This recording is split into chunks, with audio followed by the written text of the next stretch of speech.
ова издание на емисијата на Прва Скопска, во која се подсетуваме на настаните кои беа актуелни и ја одбележаа неделава што изминува. Ке гледате. Новиот концесионер на Дрисла ке се знае по завршувањето на претседателските избори. Отворен младински информативен центар во општина Ѓурче Петров. Во компаниите во општина Газибаба најмногу недостасуваат кадри од машинската струка и бравари. За 2 месеца запалени 40 контейнери во Скопје.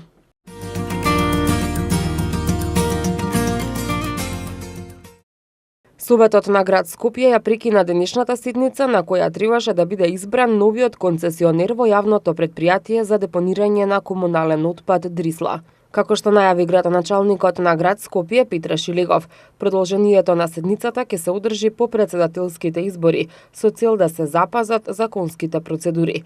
За тогаш е предвидено гласање на советниците за конзорциумот, предводен од Шолц за партнер во Дрисла.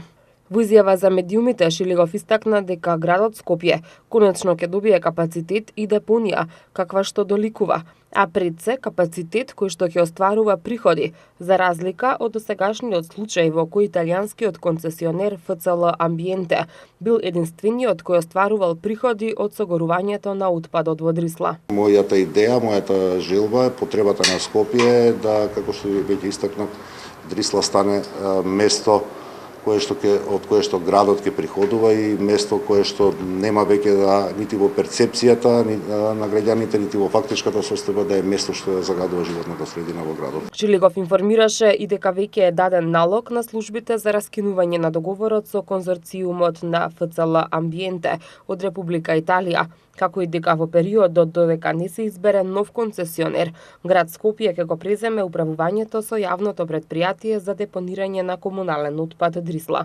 За предвременото раскинување на договорот, Шилегов не очекува тужба од ФЦЛ Амбиенте. Не очекувам затоа што тоа веројатно ќе биде работа на други органи. Ако алибито на италијанците за неинвестирање во изминативе 7 години било дека предметот е во правна постапка, тогаш не требало да влезат воопшто во Дрисла. Ако веќе влегле во Дрисла, требало да го почитуваат договорот, градоначалникот, согласно тој договор што го има подпишано, требало да го прати интензитетот на вложување досега во ФЦЛ Амбиенте. Ако се придржувале на договорот што го подпишале оригинално во 2012 година, требало да инвестира преку 60 милиона евра во депонијата Дрисла. Дрисла работи во изминативе 7 години исклучиво со средствата кои што градот ги има вложено во неговото предпријатие. Така што тоа е исто така дел веројатно, не веројатно, туку е дел од истрага која што се водат други органи кои што градот има пријавено. Нашата одлука, нашата препорака до Советот за носење на одлука е Шолц да биде новиот партнер на градот за периодот за кој што се издава концесијата. Она што треба да го знаете дека денеска дадов налог до градската администрација да ја започне постапката за превземање на владението и управување на Дрисла од страна на градот Скопје се до завршувањето на постапката односно носењето на нова одлука за новиот концесионер. Како што е најавено, компанијата Шолц, доколку го добие тендерот, ќе формира конзорциум со хрватската фирма ЦИОС ДОО и со македонската Сплендормак. По изборот на концесионерот ќе бидат соопштени и критериумите под кои тој ќе управува со депонијата Дрисла.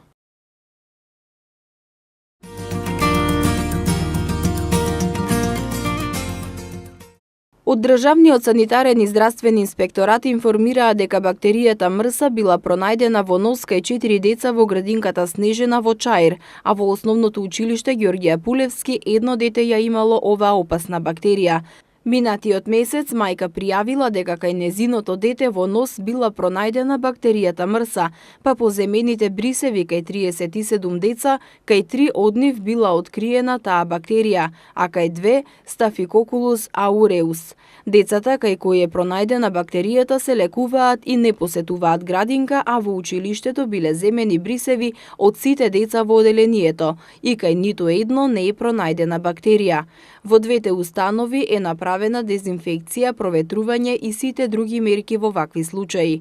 Од Државниот санитарен и здравствен инспекторат велат дека нема ниту еден фактор кој треба да делува вознемирувачки. Екипите на Центарот за јавно здравје се на терен, издадени се мерки, децата се изолираа и се ставија под терапија кај матични и соодветни специјалисти, а бактеријата може да се лечи со антибиотици. Простор за паника нема, информираше денеска и владиниот портпарол Миле Бошњаковски. Тој информираше дека по спроведените контролни брисеви на вработените не постои простор за паника во врска со откриените случаи на инфекција со бактеријата МРСА.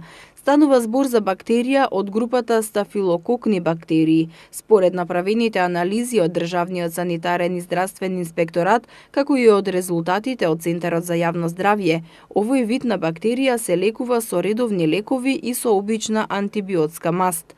Бактеријата МРСА често се наоѓа на кожата и слузниците на човекот. Бактеријата кај здравите лица не предизвикува никакви симптоми и тие се само преносители на бактеријата. Оваа бактерија може да се пренесе преку физички контакт, преку кожа или пак преку кивање или близок контакт со преносителот. За да се заштитиме од инфекцијата со оваа форма на стафилококна бактерија, треба да се води сметка за правилната и редовна лична хигиена. Редовното миење на рацете е најважната работа. Се препорачува убаво да се измијат рацете со сапун и млас вода, пред секое земање на храна или после посета на болен. Треба да се избегнува контакт со болни, како и да се избегнува користење на заеднички предмети за лична хигиена. Бактеријата се лекува со антибиотска терапија.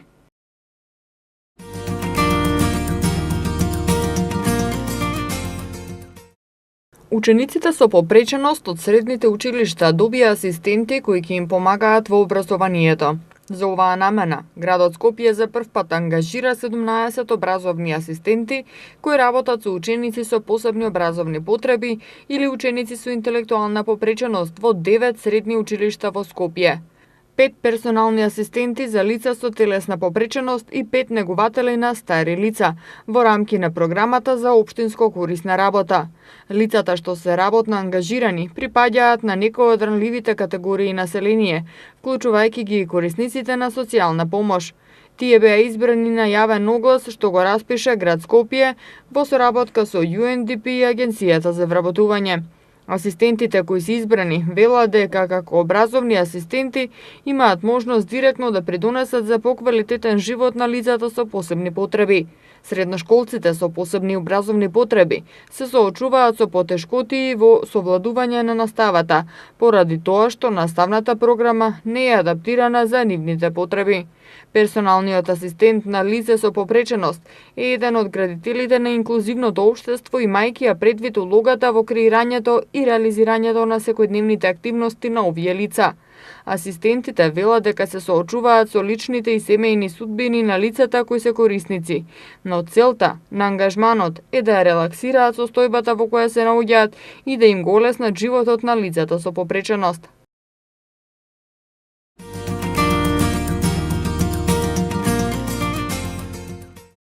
Денеска во Домот на културата на општина Ѓорче Петров беше подпишан меморандум за соработка со Сдруженијето на граѓани Евростартер Скопје, при што свечено беше впуштен во употреба младинскиот инфоцентар МИЦ. Со тоа општина Ѓорче Петров за прв пат доби свој младински инфоцентар, чија координација ќе биде задача на Евростартер. Целта на младинскиот инфоцентар е да се детектираат главните проблеми на младите кои живеат и гравитираат на територијата на општината, да се увиди што може да се направи за нив, но и што можат тие да ја понудат на општината. Ги поканувам сите млади да дојдат, да си го почувствуваат ова катче за свое, да даваат иницијативи, да даваат идеи кои што ќе бидат вмрежени, кои што ќе бидат потикнати и кои што ќе бидат насочени кон искористување не само на европските фондови и на сите проекти кои што ги нуди нашата влада, како Фондот за иновации, самообработувањето, стимулирање на мерки за самоиницијатива и така натаму. Младинскиот информативен центар ќе работи во 2 смени, а ќе биде отворен и за драмски секции, музички проби и многу други активности во интерес на младите, а преку МИЦ ќе се споделуваат информации за постоечките иницијативи за едукација, до едукација и вработување,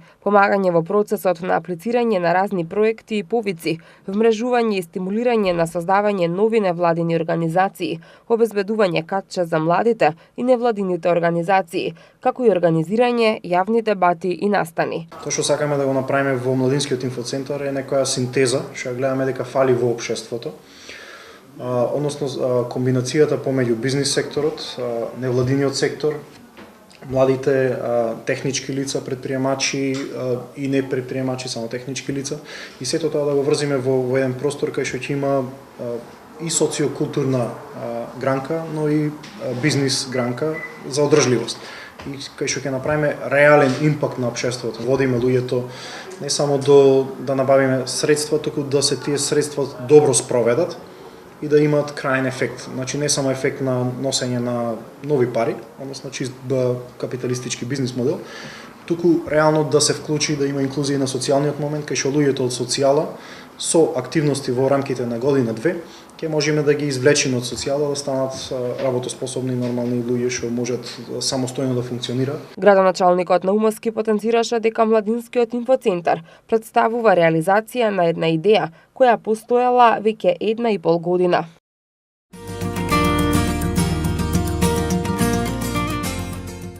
Општина Газибаба почна со изградба на патеката за биатлон.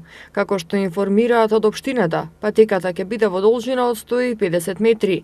Ќе почнува од тунелот пред стрелиштето Камник и директно ќе се поврзе со самото стрелиште.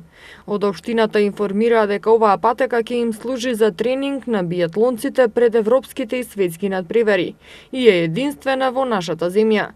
Општина Газибаба е горда на нашата репрезентативска во биатлон Викторија Тодоровска, која бележи одлични резултати на надпреварите. Општина Газибаба секогаш ги поддржува спортските активности, а во изминатиот период има вложено многу во спортот, како и во подобрување на условите за спортистите.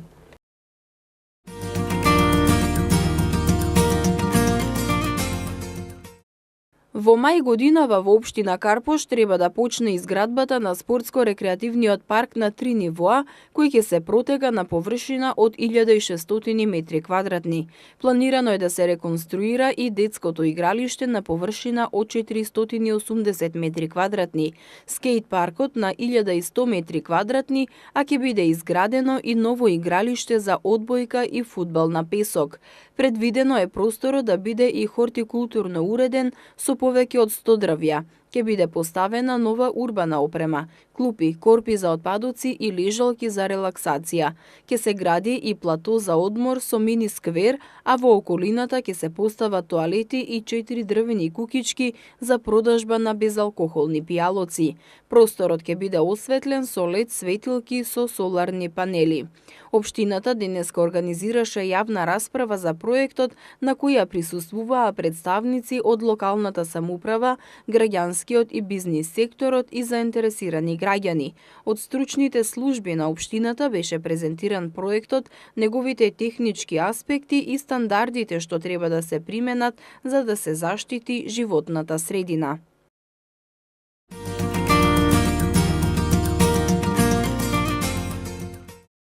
Минатата година од 1 септември официјално почна кампањата за бесплатно микрочипирање на домашните миленици, а треба да заврши до крајот на март оваа година. Надлежните најавуваат дека од 1 април на терен ќе излезат комунални инспектори кои со високи парични казни ќе ги казнуваат собствениците кои немаат вградено чип на нивниот миленик. На надлежните очекувањата од оваа акција се значително намалување на бројот на бездомните кучиња и мачки, бидејќи при евиденција на животното, комуналниот инспекторат ќе има право да му го врати на неодговорниот собственик. Чипот кој се вградува содржи бројче и преку него се обезбедуваат основните податоци на миленикот, со што се овозможува негово следење.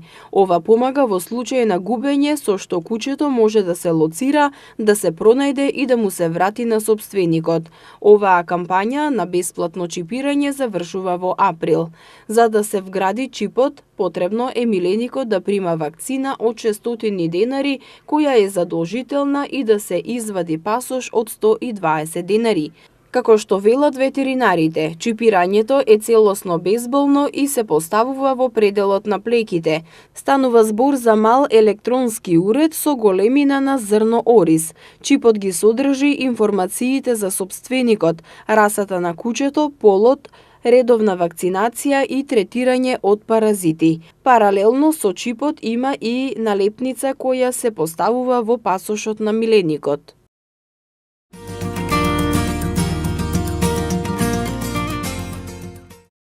Пролетните температури ги активираа велосипедистите. На скопските улици често може да се сретнат граѓани кои возат велосипеди, но не секогаш практикуваат да се движат во правилна насока или по велосипедската патека.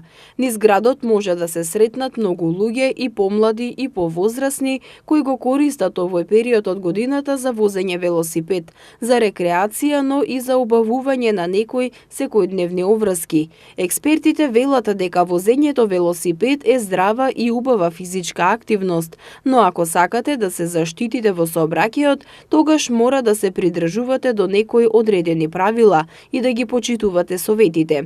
Експертите советуваат при возењето велосипед многу е важно да ја држите вашата страна и секоја промена на насоката да сигнализирате со раката. Иако сте сигурни во вашето возење, потребно е и другите учесници во сообраќајот да го забележат тоа. Со сигнализацијата со раката ќе оставите директен контакт и почитување кон другите учесници, ќе го привлечете вниманието со вашето присуство и ќе допринесете за безбедно и удобно возење велосипед во градот. Исто така важно е внимателно да поминувате покрај паркираните автомобили.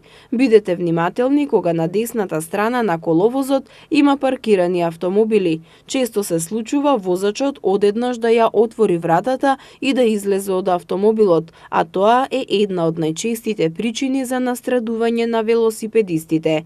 Уште една важна работа е да бидете осветлени кога возите велосипед во ноќните часови.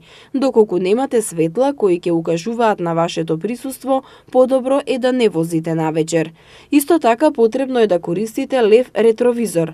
Тоа ви овозможува поглед на просторот од каде што доаѓа најголемата опасност. Кога ќе ги во очите останатите учесници во сообраќајот, во можност сте навремено да завземете безбедна позиција во лентата за движење.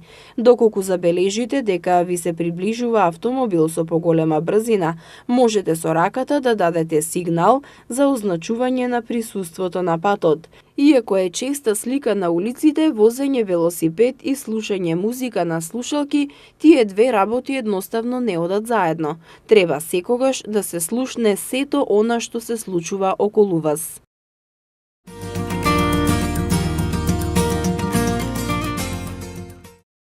Несовесноста кај дел од граѓаните во Скопје постојано расте. Во текот на месеците јануари и февруари 2019 од страна на непознати лица се опожарени вкупно 40 контејнери на јавното претпријатие Комунална хигиена Скопје. Како што информираше Ана Марија Брангјолица од јавното претпријатие Комунална хигиена Скопје, опожарените контејнери беа наменети за собирање на комуналниот отпад, а во текот на изминатите 2 месеца беа опожарени и целосно уништени. Како што додаде Брангјолица, покрај финансиската штета што му е нанесена на јавното претпријатие Комунална хигиена Скопје, овие инциденти доведуваат до големи проблеми при одлагањето и собирањето на комуналниот отпад во градот. Предпријатие Комунална хигиена Скопје деновиве упати апел до граѓаните внимателно да ракуваат со примата која што е поставена, бидејќи не само што се нанесува финансиска штета на предпријатието, туку навистина се загрозува и динамиката на собирање на отпадот, бидејќи овие садови се поставени и броени по блокови, така што доколку се опожари, односно се уништи некој од садовите, во самиот тој блок ќе не достига веќе сад за одлагање на отпадот и ќе се наруши динамиката на собирање и транспорт на отпадот. Сторителите за нас се непознати, она што можевме како јавно предпријатие да го направиме и што е во наша надлежност е само да ги пријавиме овие случаи, овие инциденти до надлежните органи и се надеваме дека во најскоро време ќе бидат откриени и санкционирани. Покрај палењето, неретко до контейнерите може да се забележат гранки од дрва, градежен материјал, вреќи со отпад. Расфрлањето ѓубре покрај естетски представува и здравствен проблем, а за ваквата гледка виновни се и самите жители. Брангјолица информираше дека предпријатието редовно го чисти главниот град. Сметот се собира еднаш во денот во зависност од населбата за која станува збор. Информираше дека само во последниот месец се дезинфицирани сите контейнери во градот, а сменети се над 200.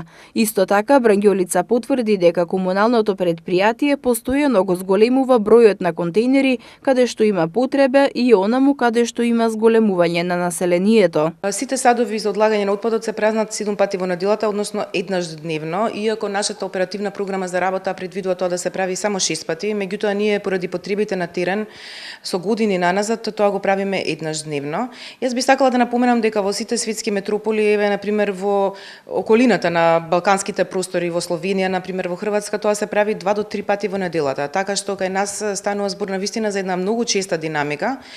Макар што и покрај тоа се случува да имаме поплаки, дека контейнерите се преполнети или дека, например, не може да се одложи отпад, но тоа се должи на одредени други проблеми кои што треба да ги решаваме. На подземните контейнери, за кои што најчесто имаме поплаки дека на платформата се оставени различни типови на отпад, за жал оваа појава не се должи на динамиката на собирање, бидејќи таа е навистина честа, еднаш дневно собирање на подземни контейнери кои што има зафатнина од 3 метри кубни е навистина многу честа динамика, така што овие садови никогаш не се преполнети, меѓутоа може да се случи да се заглави нивниот отвор од страна на стопански субјекти, институции кои што ги користат овие садови, сврлајќи амбалажна, да речеме, амбалажен отпад кој што е со поголема зафатнина, на тој начин се заглавува, се блокира овој отвор и граѓаните можеби имаат и одредена претпоставка дека е заглавен, дека е приполнет контейнерот и својот отпад го одлагаат на платформата. Кабастиот отпад, кој можеби најмногу може да се забележи покрај контейнерите, Брангјолица потсети дека граѓаните можат да го носат во станиците за отпад во Карпош, Вардариште или Шуторизари, или пак да ја повикаат нивната служба за да ја изврши оваа услуга.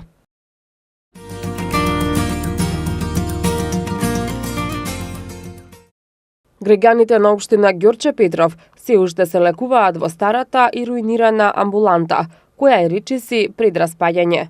На 31 август минатата година, Министерствата за труд и социјална политика и за здравство потпишаа меморандум за соработка со општина Ѓорче Петров, кој вклучува изградба на нова, модерна амбуланта, детска градинка и паркинг со деловен простор. Според најавите, изградбата на амбулантата треба наскоро да започне. Изготвувачите на физибилити студијата пред 2 дена го презентирале идејното решение за изградба на мултифункционалниот објект, а до април ќе биде објавен тендерот за пријавување на заинтересирани инвеститори. Првичното идејно решение навистина како тим во општина Ѓорче Петрош ни беше презентирано, е солидно и нуди можност за на тој јавен повик и тендер за да се пријави соодветна фирма, односно ние цениме дека треба да биде тоа на конзорциум на повеќе домашни фирми, меѓутоа ќе оцениме дали ќе биде меѓународен тендерот, каде што ќе бидат претежно здравствени услуги, паркинг со деловен простор и градинка. Ќе го отфрлиме делот на А2 домување, односно на колективно домување, бидејќи навистина сакаме да го задржиме и тој дел на Ѓорче Петров да биде урбан, меѓутоа да не биде пренатрупан со станови, како што е веќе затекнат и градот Скопје. Амбулантата е стара 55 години, а последниве 40 години воопшто не е реновирана. Граѓаните со нетрпение го чекаат новиот здравствен дом, каде што ќе можат да ги добијат потребните здравствени услуги. До април ќе биде тендерот објавен. Во текот на тендерот ќе биде детално информирани дали има заинтересирани, бидејќи за ваша информација отприлика апроксимативно е веќе околу 3,5 милиони евра инвестиции. Значи се работи ако го решаваме, да го решаваме трајно. Ако веќе тамо 40-50 години претходно овие 12 години не се чепнало буквално ништо, барем да имаме можност граѓаните во тој дел на Ѓорче, каде што на вистина не е ништо направено, да добијат квалитетни услуги на високо ниво, да се подигне нивото на живот и да има мултифункционалност на целиот тој проект. Изградбата на новиот мултифункционален објект во кој ќе биде сместена и амбулантата ќе чини 3,5 милиони евра.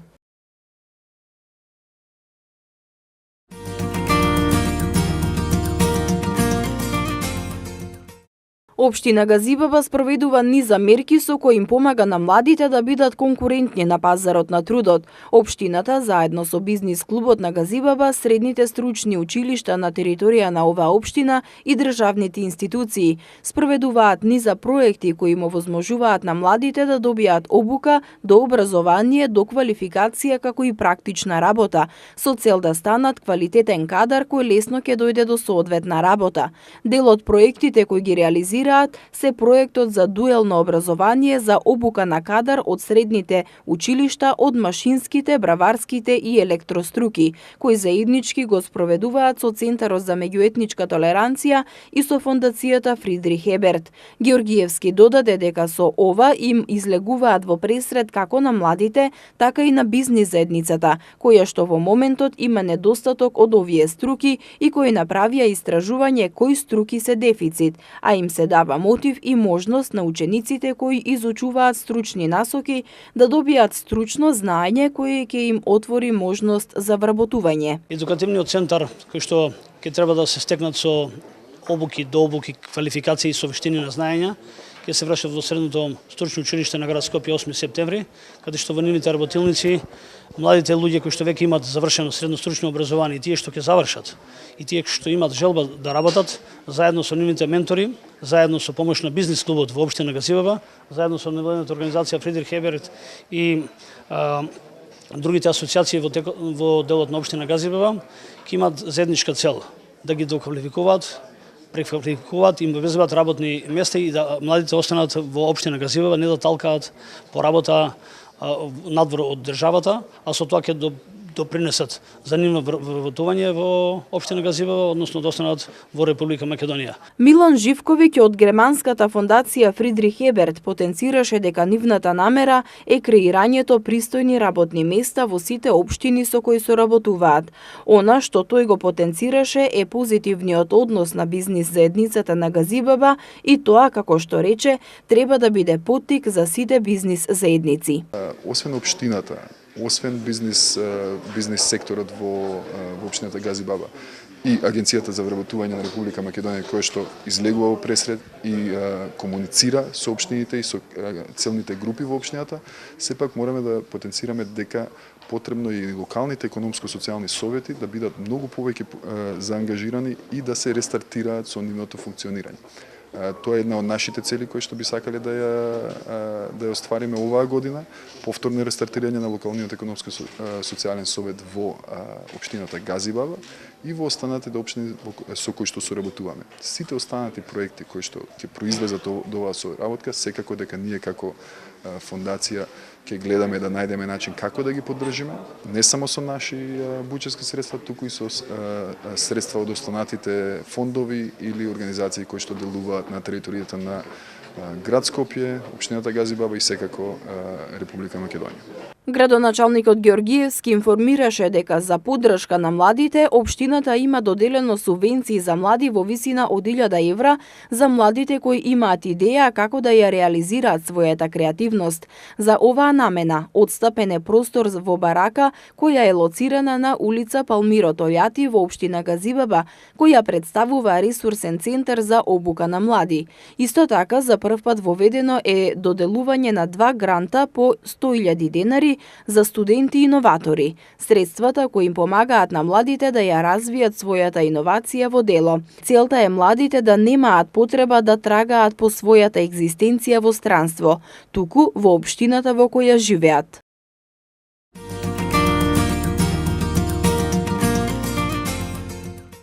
Неисправните уреди за сопирање на автобусот и возењето над дозволената брзина се главните причини за несреќата кај ласкарци, поради што основното јавно обвинителство поведе постапка против 7 лица, кои се приведени во полициска станица. Меѓу приведените 7 лица се и сопственикот на компанијата Durmoturs и возачот на автобусот. Јавниот обвинител Сашо Рајчев денеска на пресконференција рече дека основното јавно обвинителство ќе побара притвор против нив и да им бидат одредени мерки на предпазливост. Вештачењето покажа дека главна причина за несреќата се неисправноста на уредите за сопирање на автобусот и поголемата брзина на возење над дозволената, поради што возачот изгубил контрола врз автобусот. Возачот возел 99 км на час, а дозволената брзина е 80 км на час.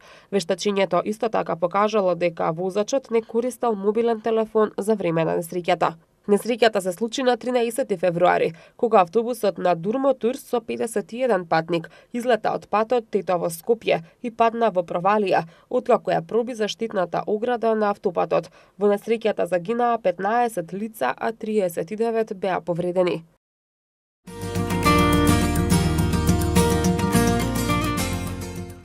Еден од 5 македонци се бори со немање храна, а 450.000 лица во земјава не може да си ги дозволат сите оброци во текот на еден ден. Со цел да се намали сиромаштијата во државата, представниците на македонската платформа против сиромаштијата денеска упатија барања до председателот на собранието Талат Џафери, како и до сите пратеници во најскоро време да биде ставен на дневен ред и изгласан новиот закон за социјална заштита и детска заштита. Донесувањето на овој закон го чекаат повеќе од 25.000 семејства. Лицата од социјално загрозени семејства се уште живеат со социјална помош во износ од 2000 денари. Наместо како што предвидува одредбата од новиот закон, минималниот износ на социјалната помош да изнесува 9000, односно 11.000 денари, доколку во семејството има деца што посетуваат училиште. Зоран Биковски, представник од платформата против сиромаштија, информира дека со новиот закон ќе се овозможи воведување на образовен додаток, а за семејствата корисници на социјална помош, воведување и на детски додаток. Биковски исто така потенцираше дека повеќе од 5000 семејства чекаат да биде воведена старечка пензија, што ќе им овозможи на луѓето кои немаат исполнето 15 години стаж да имаат право на приход. Македонската платформа против сиромаштија упати порака до сите пратеници да се тргнат од сите политички стеги и токму овој закон да биде ставен на дневен ред.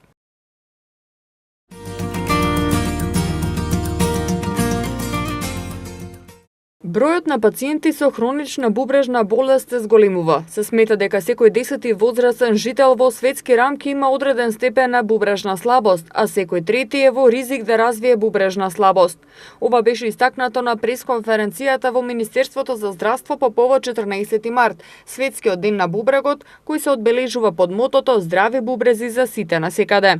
Целта на кампањата по повод светскиот ден на бубрегот е да се подигне свеста за постоењето на бубрежните заболувања, да се укаже на можноста за нивна рана детекција и дека најчестите причини за нивна појава се артериската хипертензија, дијабетесот, дебелината и невролошките заболувања.